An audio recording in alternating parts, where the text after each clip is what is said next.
Lost and Found by Oliver Jeffers.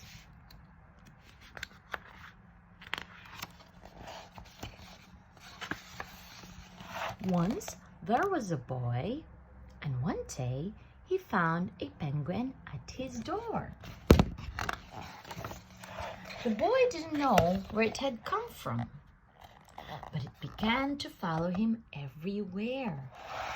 The penguin looked sad, and the boy thought it must be lost.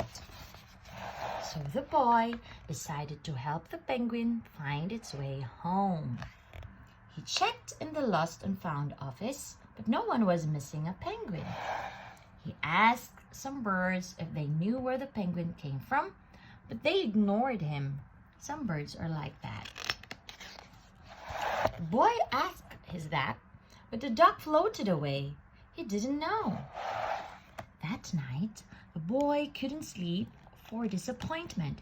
He wanted to help the penguin, but he didn't know how. The next morning, he discovered that penguins come from the South Pole. But how could he get there? He ran down to the harbor and asked a big ship to take them to the South Pole, but his voice was too small to be heard over the ship's horn. So together, he and the penguin would row to the South Pole. The boy took his rowboat out of the cupboard and they tested it for size and strength. They packed everything they would need. And together, they pushed the rowboat out to sea. They rowed south for many days and nights with the boy telling stories all the way. The penguin listened to everything that the boy said. They floated through good weather and bad, when the waves were as big as mountains, until they came to the South Pole. The boy was delighted, but the penguin said nothing.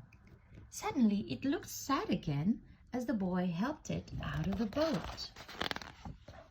The boy said goodbye and floated away, but as he looked back, the penguin looked sadder than ever.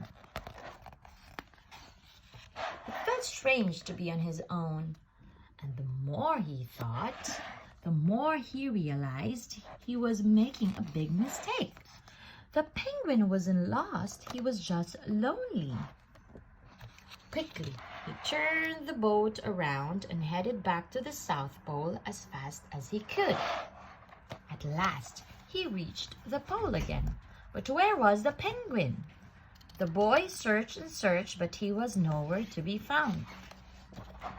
Sadly, the boy set off for home.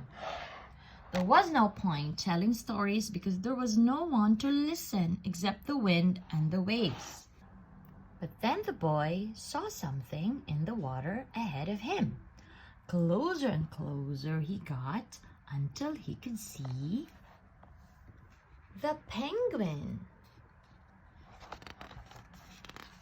And so the boy and his friend went home together, talking of wonderful things all the way. The end.